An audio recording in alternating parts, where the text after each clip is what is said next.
Good morning my dear family. तो आपका स्वागत है मेरे एक और नए वीडियो पे। तो आज मैं इस टॉपिक के ऊपर वीडियो क्रिएट कर रहा हूँ कि माफ़ करने से आपको क्या बेनिफिट होता है अपनी लाइफ में। आपको ये पता होनी चाहिए कि अगर आप किसी झगड़ा लड़ते हो या फिर आपके साथ कुछ ऐसा हादसा हो जाता है जिसकी वजह से आप एक दूसरे के प्रति नेगेटिव चिंतन और दुश्मनी कर बैठते हो, तो आपको मैं रियल लाइफ का लेसन देना चाहता हूँ कि माफ़ करने से आपको क्या बेनिफिट होता है। जो मेरे चैनल पर न्यू व्यूवर है, सब्सक्राइब जरूर कर देना। मैं अपने चैनल पे आपके लिए अच्छे अच्छे टॉपिक के ऊपर ऐसी वीडियो लाते रहता हूँ। माफ़ उसको किया जाता है जो माफ़ करने लायक है ना। ये आप मोह माया में अगर आप बह जाओगे, आप अगला व्यक्ति जिसके ऊपर आप ट्रस्ट कर रहे हो, विश्वास करते हो, अगर वो आपके साथ गलत कर रहा है और आप उसको माफ़ करे जा रहे हो, तो फिर उस माफ़ का कोई महत्व ही नहीं है ना। अनजाने में की हुई गलती माफ़ करी जा सकती, लेकिन जानबूझकर करी हुई गलती माफ़ नहीं करी जा सकती। तो अगर किसी के साथ आपका झगड़ा वगड़ा हो जाता है और फिर फर्स्ट टाइम तो कोई भी माफ़ करता है, अनजाने में की हुई गलती माफ़ करी जा सकती है, लेकिन दोबारा वही जानबूझ के आपके साथ गलत कर रहा है तो आप उसको माफ़ करने के बजाय उसको छोड़ दो, उससे दूर चला जाओ।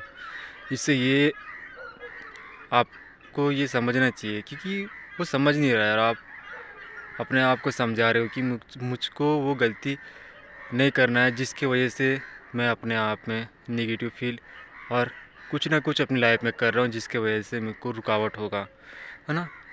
ये हर कोई नहीं चाहता कि मेरे साथ कुछ ऐसा डिप्रेशन या फिर लड़ाई झगड़ा हो जिसके वजह से मेरी लाइफ में ग्रोथ में प्रॉब्लम क्रिएट हो पाए। ये कोई नहीं चाहता। तो मैं आपको इसलिए बोल रहा हूँ क्योंकि आप जब माफ़ कर देते हैं ना तो आपको अंदर से शांति फील होता है और आप पॉजिटिव हो जाते हो। और सामने वाला अगर वो नहीं मान रहा है, वही गलती दोबारा कर रहा है, तो आप उसको छोड़ दो। उससे दोबारा उसका शक्ल ही मत देखना। उसको फिर रियलाइज़ होगा कि उस गलती का, जिस गलती से वो आपको डिमोटिवेट, लड़ाई झगड़े, ये सब कुछ आपके प्रति करता था, है ना।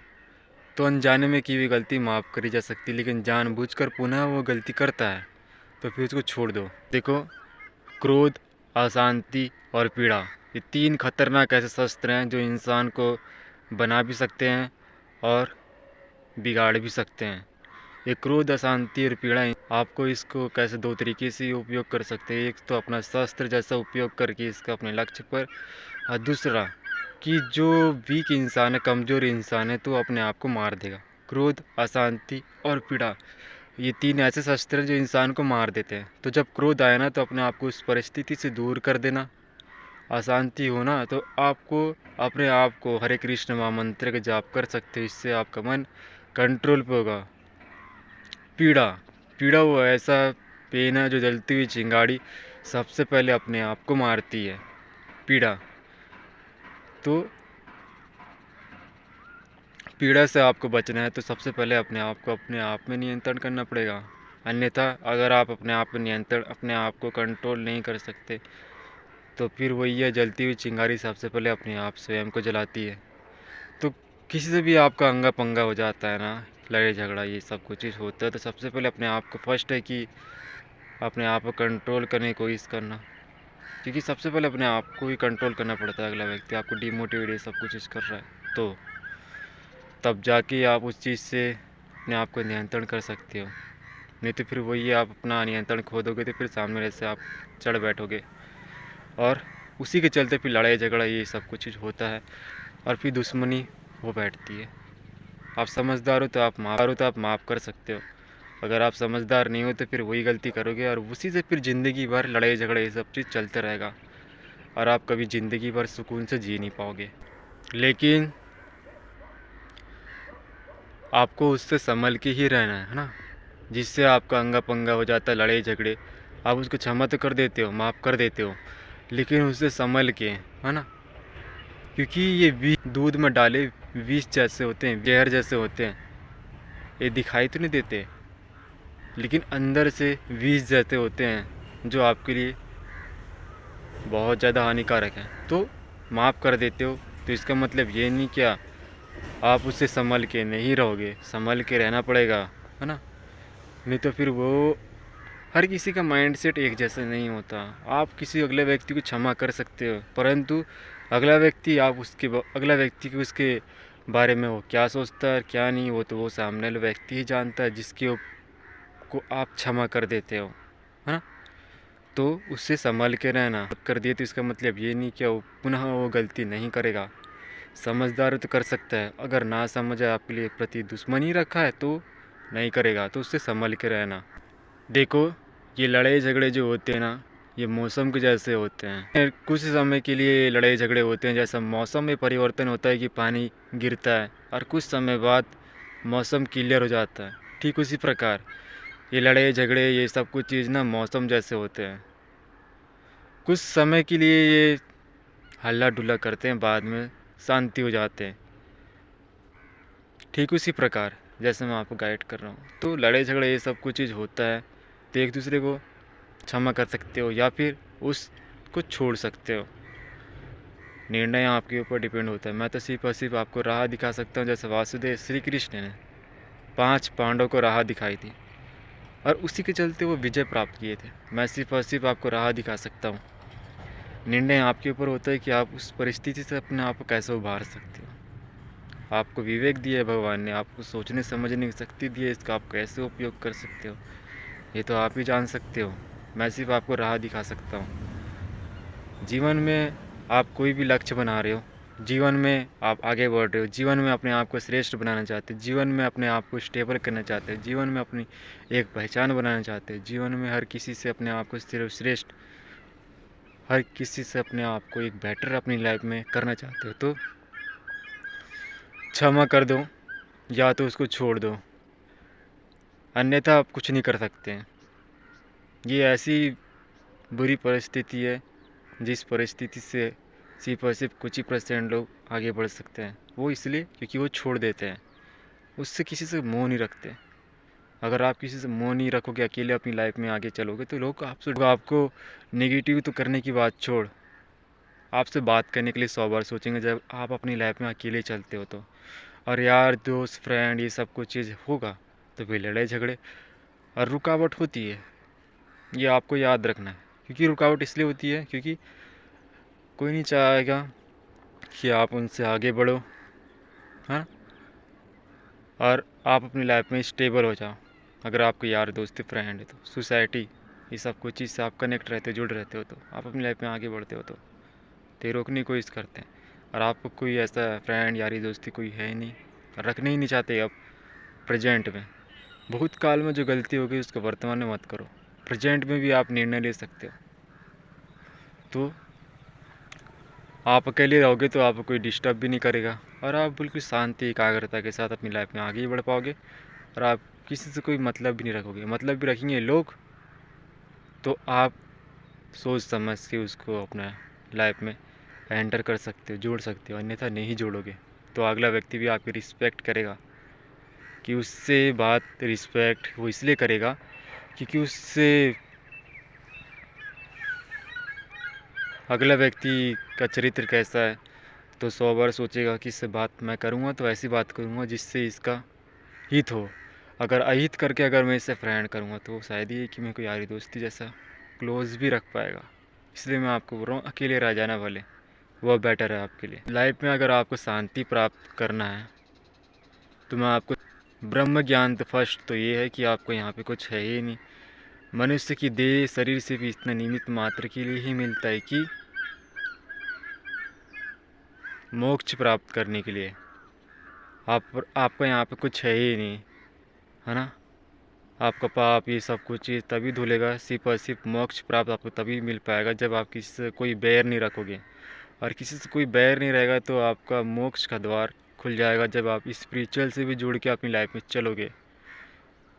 तो सबको माफ़ करते हुए अगर आप अपनी लाइफ में संतुष्ट होकर चलते, जैसे गौतम बुद्ध के साथ कितना ही डिप्रेशन एंजाइटी ये सब कुछ चीज़ लोग सोसाइटी उनको करते थे तो उनको माफ़ कर देते थे। किसी से कोई बैर नहीं, तो किसी से कोई बैर नहीं है तो आपका मोक्ष का द्वार खुल जाता है। नहीं तो फिर मोक्ष को वो प्राप्त नहीं कर सकता जो डिप्रेशन एक दूसरे के प्रति नेगेटिव चिंतन करता हो। ब्रह्म ज्ञान तो यही है। जीवन से कोई मोह नहीं, केवल भय का कारण है। जहाँ मोह नहीं वहाँ भय नहीं। तो किसी से मोह ही नहीं रखोगे और किसी से भय नहीं ही रहेगा आपको जीवन में, तो मोक्ष प्राप्त आपको बहुत सरलता से प्राप्त हो जाएगा, है ना। तो आपको मोक्ष प्राप्त करना है तो किसी से कोई बैर ही मत रखो, आपको मोक्ष प्राप्त हो जाएगा। नहीं तो फिर 84 लाख साल के बाद आपको फिर वही मनुष्य देह शरीर मिलेगा और वही इंद्रियों जैसा आप इस चक्कर से चलते रहोगे। ये मन आपका मित्र भी है और आपका शत्रु भी है। ये आपको इंद्रियों के चक्कर जैसा घुमाते रहता है इधर से उधर। आप इसे कैसे कंट्रोल कर सकते हो, एक निमित्त मात्र से वही मैं आपको राह दिखा सकता हूँ कि भगवान के प्रति समर्पण होके तो आपको मोक्ष प्राप्त हो जाएगा। मनुष्य का शरीर भी सिर्फ 3 प्रकार से इसका उपयोग कर सकता है। फर्स्ट है कि संसार बंधन में रह के संसारिक के बीच में शादी करके बाल बच्चे पैदा करना। ये तो जानवर भी करता है। जानवर को ज्ञान नहीं होता क्योंकि जानवर है वो, आप इंसान हो, आपको विवेक दिया भगवान, आपको सोचने समझने की शक्ति, इसका आप तो उपयोग भी कर सकते हो। तो फर्स्ट है कि शादी करके बाल बच्चे पैदा करना। दूसरा, अपनी लाइफ में कुछ करना है, आगे बढ़ना है, तो आपको इस ऊर्जा को ऊपर की ओर ही उपयोग करना पड़ेगा, तब जाके आप अपनी लाइफ में श्रेष्ठ बन सकते हो। नहीं तो फिर आप नीचे की ओर उपयोग करोगे तो फिर वही है, आपकी कोई वैल्यू और रिस्पेक्ट और अपनी लाइफ में कुछ भी चीज़ अच्छा नहीं कर सकते। सोचने समझने की शक्ति, आपका खुद की बॉडी आपका साथ नहीं देती अच्छे से। आपका अगर गाड़ी के इंजन में अगर ऑयल ना हो ना तो इंजन भी काम नहीं करता। अगर गाड़ी में पेट्रोल ना हो तो गाड़ी भी नहीं चलती। तो आपकी ऊर्जा भी ठीक वैसी ही है। आप में ऊर्जा है तो आप हर एक कार्य कर सकते हो। अगर आप में ऊर्जा है तो, अगर आप अपनी ऊर्जा को गलत तरीके से उपयोग करते हो तो फिर वही है कि आप अपनी लाइफ में कुछ भी चीज़ नहीं कर सकते। सीरियस बात है, कोई मजाक नहीं है ना। आप ऊर्जा का 2 तरीके से उपयोग कर सकते हो, जैसे मैं आपको गाइड कर रहा हूँ। तो ऊपर की ओर अपने आप को श्रेष्ठ बनाने की कोशिश करो, मोक्ष का दौर आपका खुल जाएगा। आप सबको माफ़ करते हुए चलोगे तो जैसे गौतम बुद्ध करते थे। यारी दोस्त फ्रेंड अगर आपको बनाना भी है तो अच्छे लोग को बनाना है, जो जितना कम रहेंगे उतना अच्छा है। देखो यहाँ पे अच्छे लोग सिर्फ और सिर्फ आपको 1% ही मिलेंगे कलयुग में। कलयुग की परिस्थिति कुछ ऐसी है, यहाँ पे हर किसी का 2 चेहरा है ना। कलयुग, हर किसी का काल अपने भीतर पे है और योग यानी साधना होता है, वो हर कोई बाहर दिखाता है। कलयुग काल हर किसी के अंदर है, लड़की हो या पुरुष हो। मैं हर किसी के लिए ब्लॉग शूट कर रहा हूँ, है ना। चाहे कोई भी एज का हो, मुझको फ़र्क नहीं पड़ता। इंसान के में जितना श्रेष्ठ ज्ञान रहता है, जितनी समझ होती है, उसकी वास्तविकता, उसकी पहचान उसकी एज से नहीं, उसका ज्ञान और उसके सामर्थ्य से होती है। ठीक उसी प्रकार आप अपनी लाइफ में कुछ भी चीज़ करते हो तो आपकी पहचान, आपके नाम और फेम और इज्जत, नाम शोहरत, ये सब कुछ इससे नहीं होती। आपकी पहचान सिर्फ और सिर्फ आपका कर्तव्य से होती है कि आप क्या करते हो। आपकी पहचान ये है ना। आपकी पहचान नाम से नहीं होती, आपकी पहचान आपके कर्तव्य से होती है कि आप क्या कार्य करते हो। तो ठीक अपनी लाइफ में जब आगे बढ़ते हो ना तो किसी से मोह मत रखना, किसी से कोई बैर मत रखना। अपनी संकोच होकर आगे बढ़ोगे और आपको मोक्ष भी प्राप्ति हो जाएगी। क्योंकि किसी से कोई बैर नहीं। आप अपनी लाइफ, मनुष्य अपना भविष्य स्वयं बनाता है ना। आप अपना भविष्य स्वयं बनाते हो और अपनी संकोच होकर सबको माफ़ करते अपनी लाइफ में चलते हो ना तो आपको मोक्ष का भी द्वार खुल जाता है। यही है। भले आप स्पिरिचुअल से भी कनेक्ट मत हो, भगवान के प्रति आप कोई आस्था और विश्वास मत रखो, आपका मोक्ष का द्वार ऐसे ही स्वयं खुल जाएगा। क्योंकि आप किसी से कोई बैर नहीं रखते, किसी से कोई दुश्मनी नहीं रखते। और सिर्फ आप अपने कर्तव्य से भी जो है उससे भी कोई मोह मत रखना। सिर्फ और सिर्फ इतना निमित्त मात्र रखना, यहाँ पे कोई चीज़ मेरा है ही नहीं। यहाँ सिर्फ और सिर्फ मैं यहाँ का मेहमान हूँ, कुछ पल का। मेरा एक समय ऐसा आया कि मैं यहाँ से चला जाऊँगा, मेरा यहाँ पे कुछ है ही नहीं। तो कुछ चीज़ें मोह नहीं रहेगा तो आपको मोक्ष की प्राप्ति स्वयं ही हो जाएगी। पार्टनर भी ऐसे ही चूज़ करते हैं, है ना। लाइफ में भी आपको लाइफ पार्टनर अगर आपको चूज़ करना है तो सोच समझ के चूज़ करना। निर्णय आपके ऊपर होता है। ये मोह वासना ये सब चीज़ के प्रति आपको अंधाधुन आप विश्वास करके गलत कर बैठते हो, जिसकी वजह से आपकी पूरी लाइफ प्रॉब्लम में हो जाती है। तो लाइफ में भी लाइफ पार्टनर अगर आप चूज़ करते हो तो सोच समझ के चूज़ करना। निर्णय तो आपके ही ऊपर डिपेंड होता है, क्योंकि आप उसके साथ पूरे जीवन साथ कसमों जन्मों के वादे कर बैठते हो, तो लाइफ में भी पार्टनर आप चूज़ कर सकते हो कि वो मेरे लायक है भी कि नहीं। अन्यथा फिर वही लड़ाई झगड़े होंगे और कुछ पल में वही माफ़ कर देना, फिर उसके साथ वैसी ज़िंदगी जीना, कोई महत्व ही नहीं है फिर ऐसी शादी और इसी लाइफ पार्टनर का। एक होती है स्कूल लाइफ और दूसरी होती है रियल लाइफ। जब आप रियल लाइफ में इंटर होते हो ना, तो आपको वास्तविकता ज्ञान पता चलता है कि रियल लाइफ में सिर्फ और सिर्फ वही अपने आप को श्रेष्ठ बना सकता है जो अपने आप को ये सब चीज़ों से अपने आप को कैसे उभार सकता है ना। लड़ाई झगड़े ये सब कुछ चीज़, लाइफ की प्रॉब्लम, संघर्ष, ये सब कुछ चीज़ से आप जब फेस होकर अपने आप को तपाते और आगे बढ़ते हो ना, वही अपनी लाइफ में कुछ भी चीज़ कर सकता है। तो ठीक उसी प्रकार आप अपनी लाइफ में श्रेष्ठ, अपनी लाइफ में स्टेबल तभी हो पाओगे जब ये सब कुछ चीज़ से आप गुजर के अपनी लाइफ में आगे बढ़ पाओगे। इन सब चीज़ों से गुजरना पड़ता है। कैसा इस चीज़ से आप अपने आप को उभारते हो तो सिर्फ और सिर्फ आप जानते हो।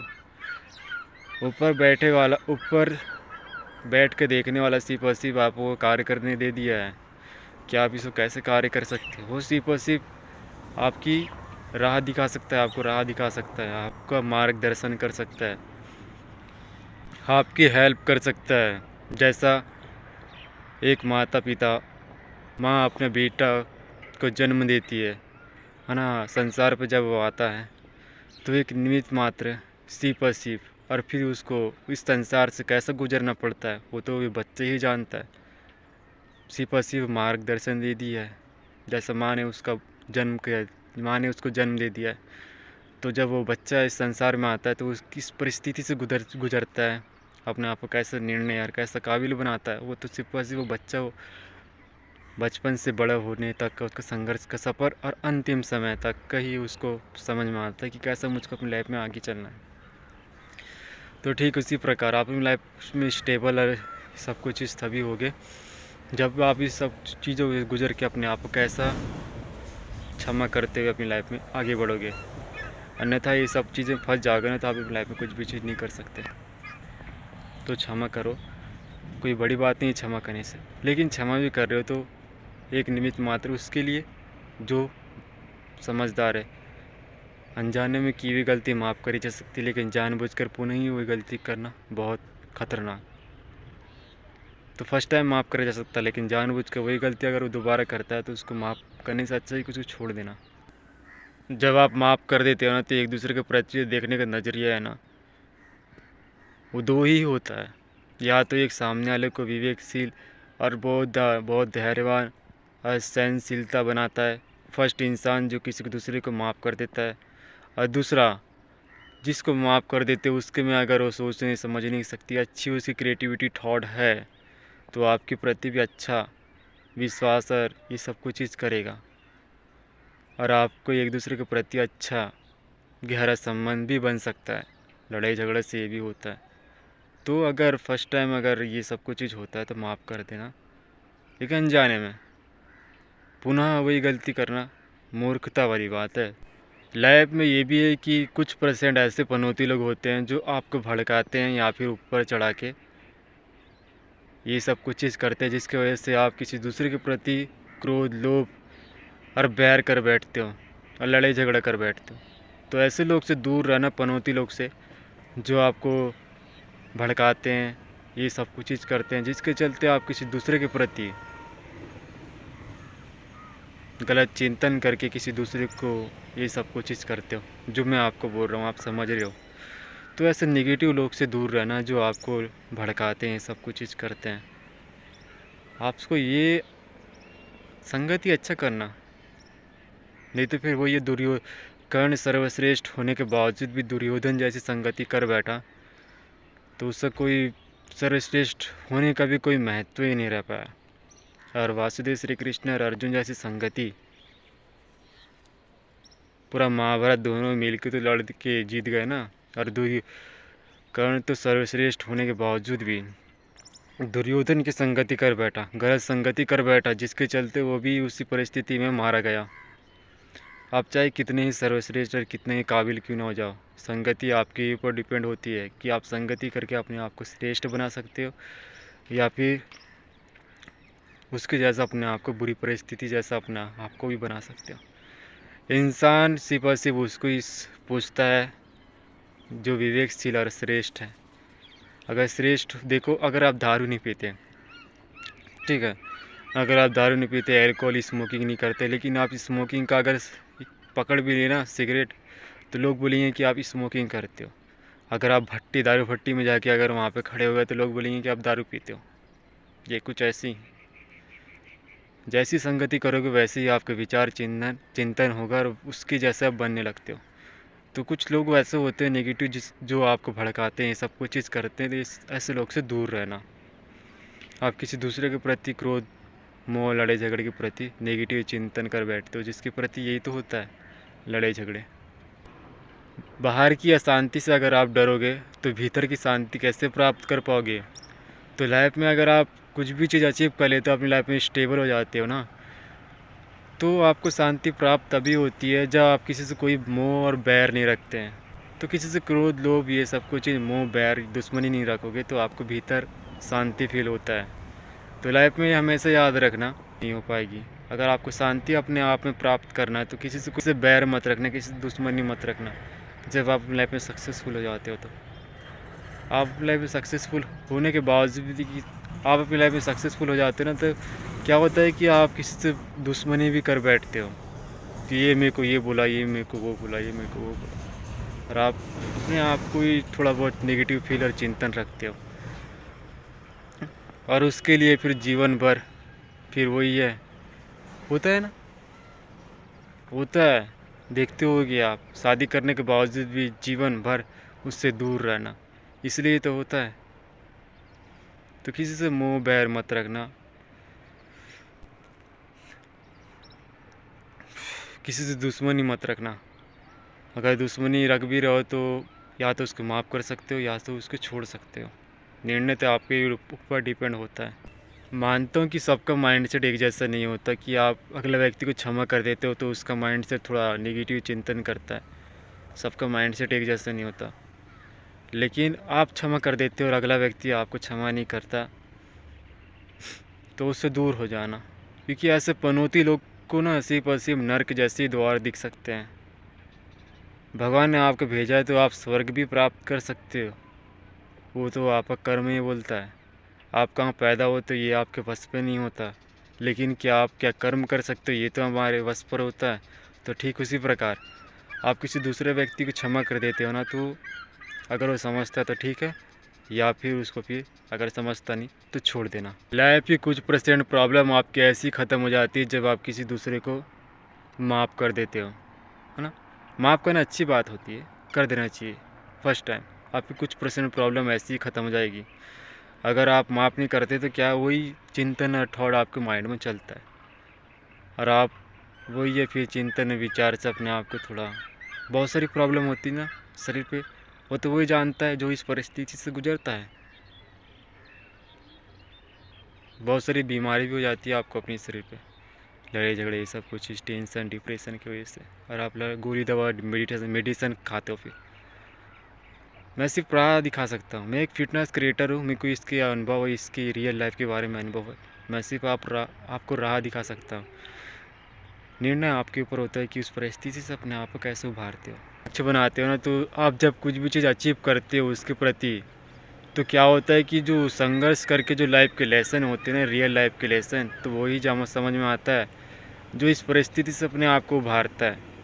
तो जब आप कोई भी लक्ष्य और गोल बनाते हो ना, तो इस सब चीज़ से उभर के उस चीज़ को प्राप्त करते हो, और जब प्राप्त करते हो तो आपको रियल लाइफ के लेसन समझ में आता है कि वास्तविकता ज्ञान, संपूर्ण ज्ञान एक निमित्त मात्र स्कूल लाइफ पढ़ने से ही होती है।